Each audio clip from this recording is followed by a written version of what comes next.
Good morning, friends. Good to be with you today. It's normal for us to crave attention, isn't it? You think about children who crave attention from their parents, and then later on in life, the roles reverse and parents seek out the attention of their kids. If you're a worker, you crave the attention of your supervisor in the office. You want them to know and to notice what you're doing, what you're a part of. A wife, trust me, wants your undivided attention, husbands. I've learned that. But there are some forms of attention that kind of go beyond what's normal. I congratulate you all. Thank you for being here on a national holiday of Super Bowl Sunday. You can bet that today it would not be surprising if somebody who paid a lot of money for a ticket decides that watching the game is not enough and they jump off down onto the field and run around just for the sake of getting attention. Advertisers will pay a lot of money to try to get all of our attention if we're watching. The estimates, I think that I heard, are around $7 million for a 30-second spot today. It's a lot of money. And some research recently has shown that most of us only pay attention to about 6.5 seconds of any commercial we see. Getting attention is big business. But there's one correlation that I've noticed between attention and the level of desperation that we feel in our lives. The more desperate we are, the more dire our circumstances, the more we seek out other people's attention, the attention of the people who can help us. And sometimes the options in front of us are very narrow. We actually can only get help for our specific problem from a very narrow slice of the population. This morning, we're going to be introduced to two people. They're probably familiar to us if you grew up in the church and are familiar with God's word, but there are two people we are going to encounter who were desperate for attention. They were in situations where they were crying out for help in various ways, but both of them needed the attention of Jesus. So I'd like to invite you to turn this morning to Luke chapter 18. We're going to be starting off in verse 31, but we're going to meet two people who were desperate for attention in different ways. One more explicitly, but both of them were desperate for Jesus's help. Now, if you've been with us, then you know we've been in this series out of the book of Luke for a number of weeks now. And this morning we're just continuing on, but every week we're getting closer to Jerusalem. And this morning we're getting really close to Jerusalem. Jesus and his disciples are on the way. And as they're on the way, they're going to pass through a town called Jericho. Jesus, though, is crystal clear about what is in front of him. If you turn to verse 31 of chapter 18, this is what the text tells us. And taking the 12 disciples, Jesus said to them, "See, we're going up to Jerusalem, and everything that is written about the Son of Man by the prophets will be accomplished. For he will be delivered over to the Gentiles and will be mocked and shamefully treated and spit upon. And after flogging him, they will kill him. And on the third day, he will rise." If you kept reading, we don't have it on the screen, but if you kept reading, you would see that the disciples didn't understand. It was hidden from them. They didn't grasp what Jesus was talking about. But in spite of their ignorance, Jesus is crystal clear about what's in front of them, about what his purpose is, about what his destination is. And he heads off into that territory that he knows that his whole life's purpose is about. He's clear about that, but he's also crystal clear about his identity. You see that word in there, the Son of Man. That's a title going back to the Old Testament. It refers to this coming king, this Messiah figure who would deliver, who would relieve God's people. And Jesus knows that that's who he is. So in spite of the disciples' ignorance, Jesus is completely clear. There's no ambiguity in his mind about what is in front of him. And now he's heading closer to Jerusalem. But on the way, he's about to meet a man who's desperate. Okay, let's pick up that story beginning in verse 35. It says, as he drew near to Jericho, a blind man was sitting by the roadside begging. And hearing a crowd going by, he inquired what this meant.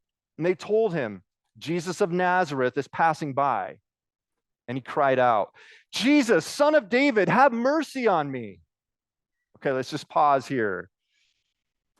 Show me a blind man, and I'll show you a man who is desperate. The blind man isn't somebody who's just without sight, but a blind man is somebody who is without resources. A blind man is without options. He's without status socially. That's why he's reduced to the role of being a beggar, sitting by the road. He's completely reliant on other people to provide for his well-being. Jericho was probably not the worst place you could be if you were a beggar. Jericho happened to sit right along a major roadway where people would travel through. And so the blind man naturally would take the opportunity to try to get those people's attention, to try to help him in his own situation in his life. But today, he can notice that something out of the ordinary is going on. He can hear with his ears that a crowd is forming. And he inquires about it. What's going on?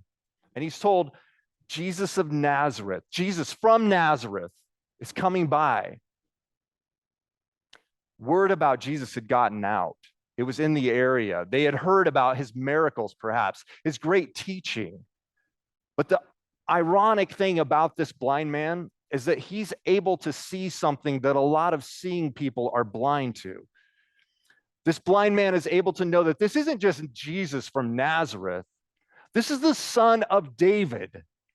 The Son of David is another title, like Son of Man, that has to do with the fact that Jesus is this king, that Jesus is somebody the prophets in the Old Testament spoke about.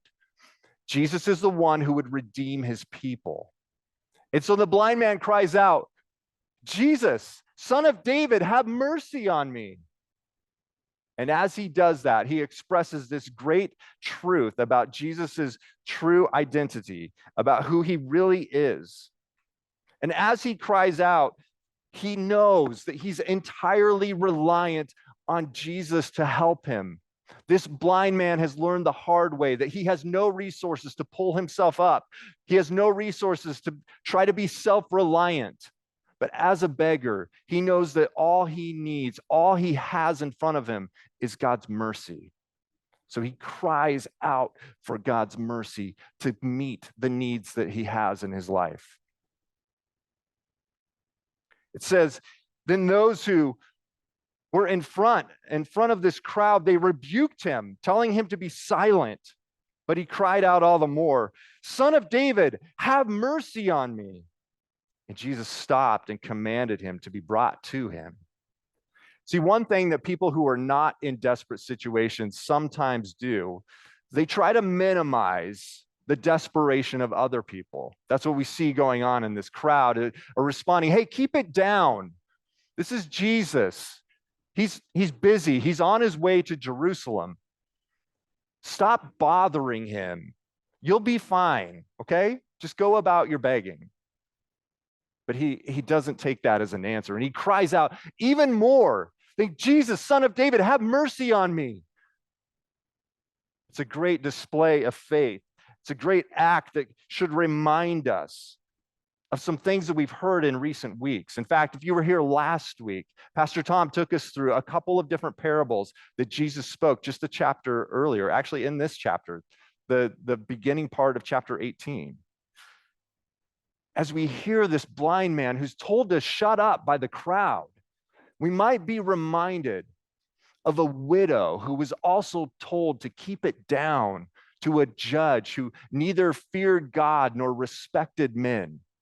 But yet she was persistent in crying out to God, knowing that only God could actually help her.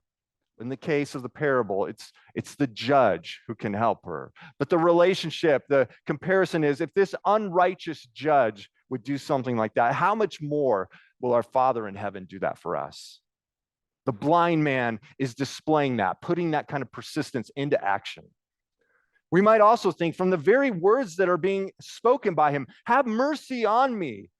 But that reminds us as well of the comparison between the Pharisee and the tax collector as they're praying. Remember that? The Pharisee is the one who's congratulating himself for being so awesome.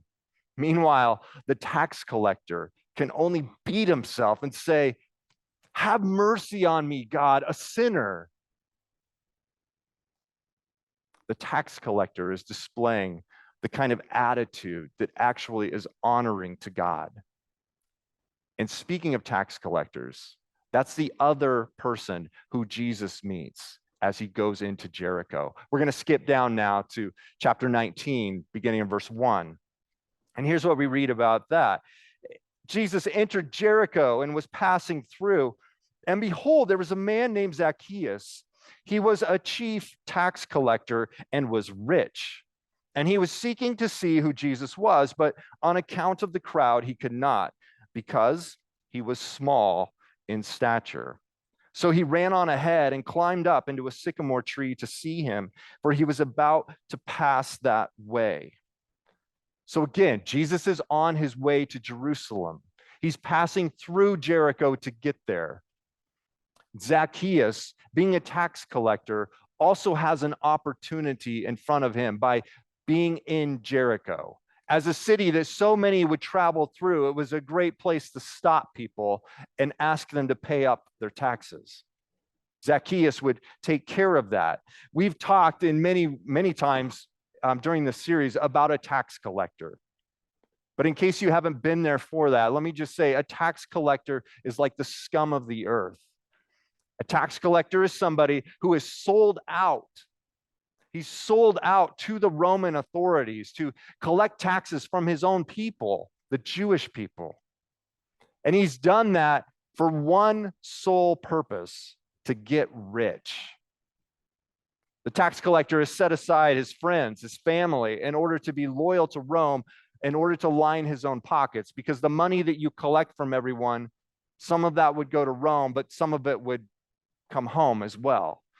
This tax collector was not just a scumbag, but he was the chief scumbag. He was the chief tax collector. Congratulations on that. So he would collect these taxes in Jericho, and as he does that, it says simply that he is rich. Being rich in our own world can attract people's attention in a positive way. We might be intrigued by the kind of lives that the rich live. We might be intrigued by the home that they have, by the kind of cars that they drive, by the vacations they take. We're curious. Sometimes we even admire them simply for being rich. Not so in Jesus' day. In Jesus' day, the vast majority of the population is dirt poor. And because of that, the very wealthy minority was often a minority of people who took advantage of the majority. They took advantage of them, trying to suppress them and keep them in their poverty so that they could be supported in their wealth. When you said somebody was rich back in their day, that was not a compliment. That was something that would often elicit scorn in other people's eyes. So Zacchaeus fits that bill. Zacchaeus is somebody who is not looked upon favorably. But it says here that he was seeking to see who Jesus was, but on account of the fact that he was so small in stature, he ran ahead and climbed up into the sycamore tree. So if we just compare these two men, we might draw out several different characteristics. Now, we've worked really hard. We consulted with some of the finest graphic illustrators in order to come up with this next slide. And you can go ahead and put that. So this is the blind beggar, and this is Zacchaeus. I think Zacchaeus is not to scale. He should be a little bit shorter. But if you want to compare these two men, here's what you see. The blind beggar has nothing and is dismissed socially because he has nothing. He is poor and he's helpless. Zacchaeus, on the other hand, has everything.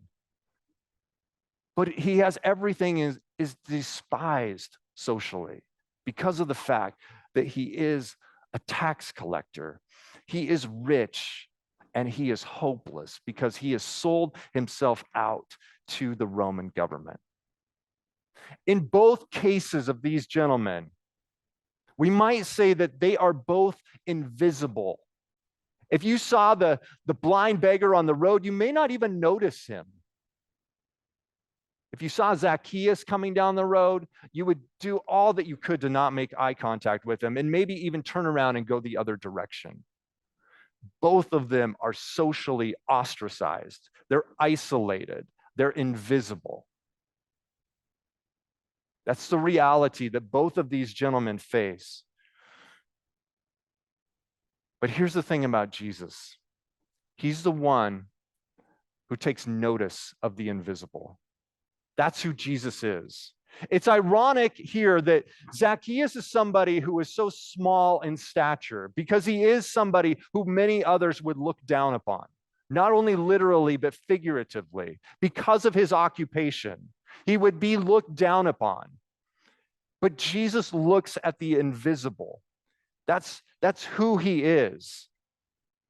If we go back up to chapter 18, verse 40, we get back to the text, and it says that Jesus stopped and commanded this man to be brought to him. They stopped and commanded him to be brought to him. And when he came near, Jesus said to the man, "What do you want me to do for you?" He said, "Lord, let me recover my sight." Of course, that's what he would ask for. He's the blind beggar. We might wonder, though, why did Jesus ask him what he wanted? Wasn't it obvious? I don't know for sure, but I just wonder if this is a man who had to even be brought to Jesus. He couldn't even come on his own. It's a man who's used to having other people in his life call the shots. But Jesus does him the dignity of asking him, "Hey, what do you want me to do for you?" What if Jesus asked you that question? How would you respond? "Hey, what do you want me to do for you?" What an incredible question. What an amazing opportunity this man is being asked. This might remind us of the fact that back in Luke chapter 4, Jesus is in the synagogue and he's handed the scroll of Isaiah. And there, he uses the words of Isaiah to express his own mission and purpose in life. And he says these famous words from Isaiah, "The Spirit of the Lord is upon me because he has anointed me to proclaim good news to the poor. He sent me to proclaim liberty to the captives and recovery of sight to the blind, to set at liberty those who are oppressed, and to proclaim the year of the Lord's favor." This is what Jesus does. This is who Jesus is. The one who releases captives, gives sight to the blind, and that's exactly what he's asking this man. What do you want me to do for you? Of course, he's going to say, "I want to see." See, Jesus is not just the God who takes notice, but he's the God who takes action. That's what we see happening here in this conversation. But if we go down to Zacchaeus' story, then in verse 5 of chapter 19, we read, "And when Jesus came to the place where Zacchaeus was, where he had climbed up into the tree, he said to him, 'Zacchaeus, hurry and come down, for I must stay at your house today.'" Now just imagine that scene. There's a crowd. Zacchaeus had to run ahead of the crowd in order to get ahead so that he would be able to have time to climb up into the tree. There are a lot of people around in the street. There are a lot of people around in the city. But Jesus stops and notices the most unlikely figure, probably partially obscured by the branches up in the tree that he climbed up into. And Jesus takes notice and he stops. He says, "Come down. I must stay at your house today." Jesus takes action. He doesn't just take notice. And by doing that, he does something incredibly scandalous. We read about that. as Zacchaeus hurries and comes down, and they receive each other, but Zacchaeus receives Jesus. Jesus receives him joyfully. And when they saw it, the people around, they all grumbled. They said this, he's gone in to be the guest of a man who's a sinner.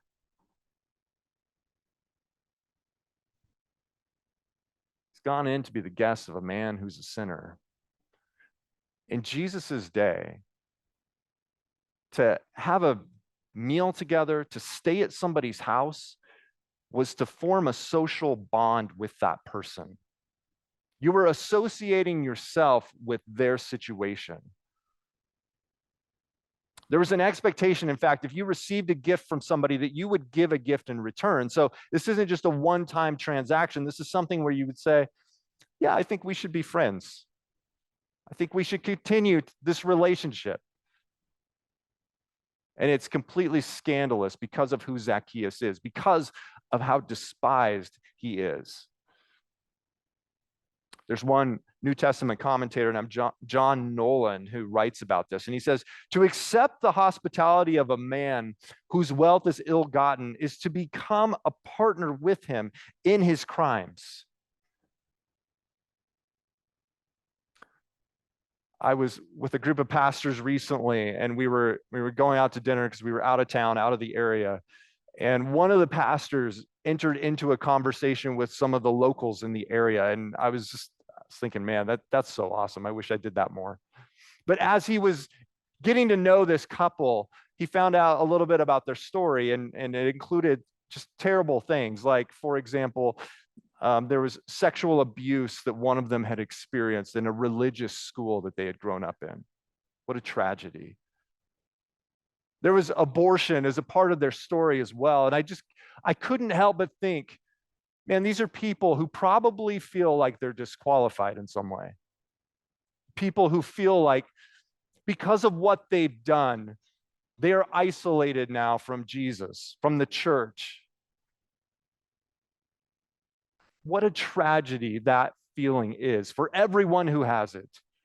Because Jesus isn't just willing to become a partner where he comes over and associates with us, but Jesus delights in hanging out with people who are broken. Jesus delights in hanging out with and connecting with people who have experienced great pain, who have made mistakes in their lives. This is a God who loves the people who are seeking only for mercy because that's all they have left. Our God delights in those people who are at the end of their rope with no other recourse. God, have mercy on me, a sinner. That's the prayer that Jesus answers, that he responds to. That's the prayer that gets his attention. This isn't a God who just takes notice of people who are invisible to the rest of us, but this is a God who takes action on their behalf. He notices them. He takes action for those who are unworthy, who are undeserving. And we see it with the beggar. Let's go back up to that story. If you go back up to chapter 18, verse 43, right after Jesus said to him, recover your sight because your faith has made you well. It says, and immediately he recovered his sight and followed him, glorifying God. And all the people, when they saw it, gave praise to God. Of course they did, because in the actions and the words of Jesus, they see things happen that only God can accomplish. Every time Jesus speaks, every time he acts, God is glorified because it's the very power of God at work. It's the display of the presence of God among us whenever Jesus acts. There's glorification and praise to God. If we look down at Zacchaeus, we see something also remarkable. It's easy to think that the blind man got a more spectacular transformation here. He was blind and now he can see. But let's look and see what happens with Zacchaeus. It says here in our text, Zacchaeus stood and said to the Lord, behold, Lord, half of the goods I give to the poor, and if I've defrauded anyone of anything, I restore it fourfold. And Jesus said, today salvation has come to this house, since he also is a son of Abraham. Again, it's easy to think like, oh, wow, that's nice. That's a good thing that happened to him. But man, the blind man, that's incredible. We should remember Zacchaeus is a man who had made all of his life about the accumulation of wealth.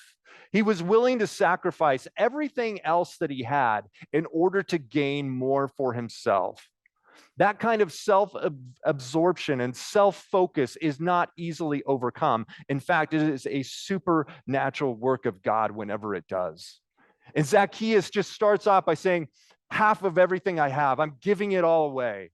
Instead of clutching and clinging to my wealth, I'm holding it with open hands. And if I've done wrong to anybody, and as a chief tax collector, you can bet he's done wrong to people, he's going to repay it 4 times over. That's above and beyond any kind of requirement.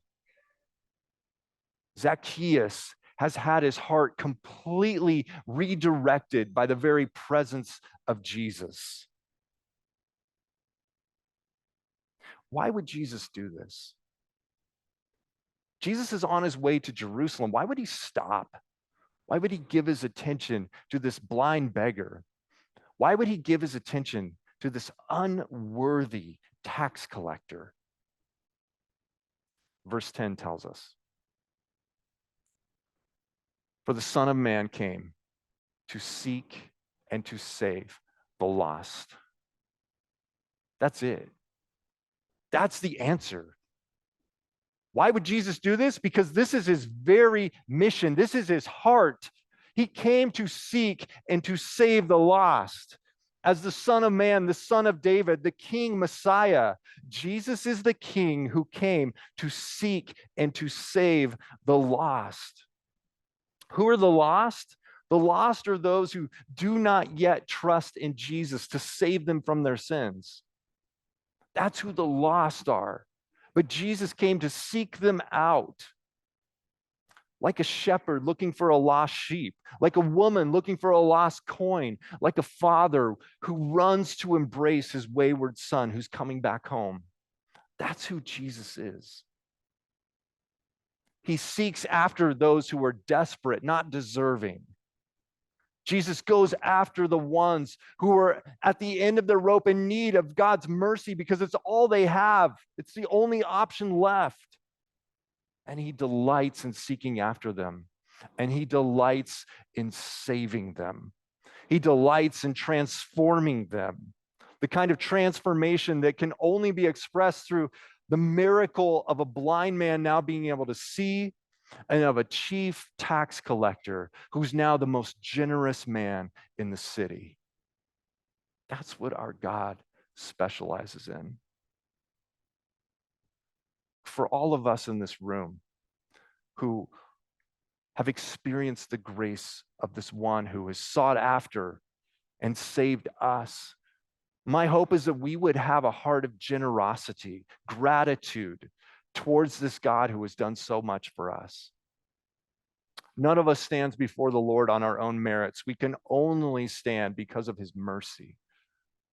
My hope is that we would be a people who, like Jesus, would seek after the lost, and that we would clearly convey the gospel to the people we meet, to allow this great God of ours to save and to transform their lives like he did for this blind beggar and this tax collector.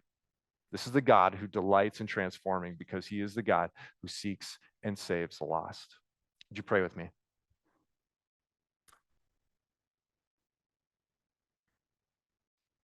Father, thank you for the fact that your word reminds us of things maybe we have heard dozens of times. But Lord, I pray that it would be fresh for us this morning. God, I pray for a fresh work of gratitude in our hearts so that we would just be reminded of everything that you have given us, Lord, that we would not just grow complacent or ungrateful for those things, Lord, but that we would be people whose hearts are fresh and soft over the fact that you have given so much. Lord, may we be the kind of people who, by the power of your Spirit at work in us, also go out to seek so that you might save the lost, Lord. Thank you for this heart that's on display in these two different accounts. And Lord, thank you that you are the God who's going to Jerusalem, the God who would go to the cross to die for us so that we can have true life. Lord, thank you for your awesome work in our lives. May we be grateful as your people. In Jesus' name, amen.